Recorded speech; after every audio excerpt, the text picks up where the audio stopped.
Hello everyone, welcome to my channel recipe with Madhu. మన 7 days 7 lunch box rice recipes సిరీస్లో ఈరోజు day 6. So ఈరోజు పిల్లల లంచ్ బాక్స్ కోసం చాలా అంటే చాలా సింపుల్గా అండ్ చాలా టేస్టీగా ఉండే జీరా రైస్ అయితే తయారు చేయబోతున్నాం. సో స్కిప్ చేయకుండా ఎండింగ్ వరకు చూడండి. రెసిపీ విత్ మధు ఛానల్ని సబ్స్క్రైబ్ చేసుకోండి. ఇప్పుడు మనం ఒక చిన్న కుక్కర్ తీసుకొని అందులోకి రైస్ మనం ఒక గ్లాస్తోనైతే కొలుచుకొని వేసుకుంటామండి. దాన్ని బాగా ఒక 2 to 3 times అయితే రైస్ని బాగా వాష్ చేసుకోవాలి. వాష్ చేసుకున్న తర్వాత ఒక గ్లాస్ రైస్కి 2.5 glasses వాటర్ అనేది యాడ్ చేసుకుంటాము. యాడ్ చేసుకొని స్టవ్ ఆన్ చేసి స్టవ్ మీద పెట్టుకుంటామండి. ఫస్ట్ విజిల్ అయితే హైలో రావాలి. తర్వాత ఒక 4 విజిల్లు సిమ్లో వస్తే మనకి రైస్ అనేది పొడి పొడిగా వస్తుంది. మనకి జీరా రైస్కి చాలా పొడిగా ఉంటే ఇంకా బాగా వస్తుందండి రైస్ అనేది. సో విజిల్స్ అయిన తర్వాత స్టవ్ ఆఫ్ చేసుకోండి.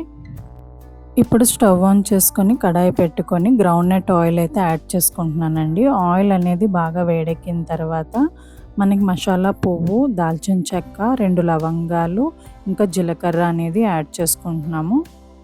అవి చిటపటలాడి వేగిన తర్వాత 2 ఎండుమిర్చి చిక్కుకొని వేసుకుంటాము.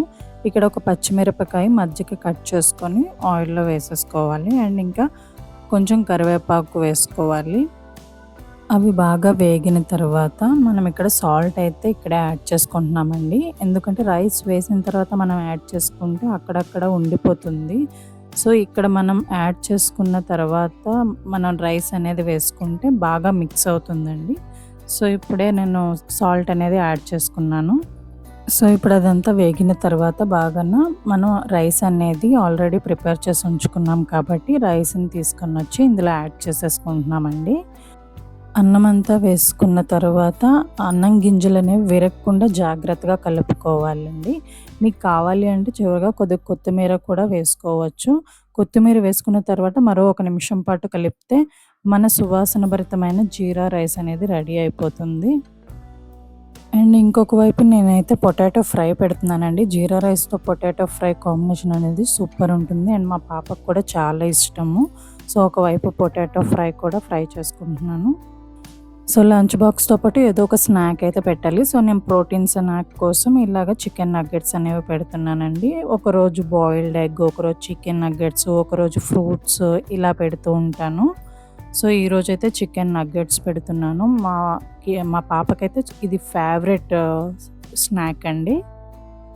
సో చూసారు కదా, ఇప్పుడు జీరా రైస్ అనేది మనం లంచ్ బాక్స్లో అయితే పెట్టేసుకుంటున్నాము. అండ్ ఇంకా మనం దాంతోపాటు స్నాక్స్ అయితే చికెన్ నగెట్స్ చేసాం. సో అది అండ్ పొటాటో ఫ్రై కూడా మన బాక్స్లోని పక్కనే పెట్టేసుకుంటున్నాము. సో అంతే ఫ్రెండ్స్, జీరా రైస్ అయితే చాలా అంటే చాలా సింపుల్ అండి. మనం వామ్ రైస్ అనేది చేసుకుంటాం కదా, అందులో వామ్ అనేది యాడ్ చేస్తాం. ఇందులో ఎక్కువ జీరా అనేది యాడ్ చేస్తాము. సో ఇది చాలా బాగుంటుంది. ఈ జీరా రైస్ను రైతా లేదా ఒక ఏదైనా సింపుల్ కర్రీతో కానీ పెరుగుతో కానీ మీరు సర్వ్ చేయొచ్చు. పిల్లల లంచ్ బాక్స్లో పెట్టడానికి ఇది చాలా మంచి ఆప్షన్ అండి. అండ్ దాంతో పొటాటో ఫ్రై కాంబినేషన్ అనేది ఇంకా అదిరిపోతుంది. తక్కువ సమయంలో తయారవుతుంది, రుచిగా ఉంటుంది, పిల్లలు కూడా ఇష్టంగా తింటారు. ఈ రెసిపీ మీకు నచ్చినట్టయితే వీడియోని ఒక లైక్ చేయండి, షేర్ చేయండి.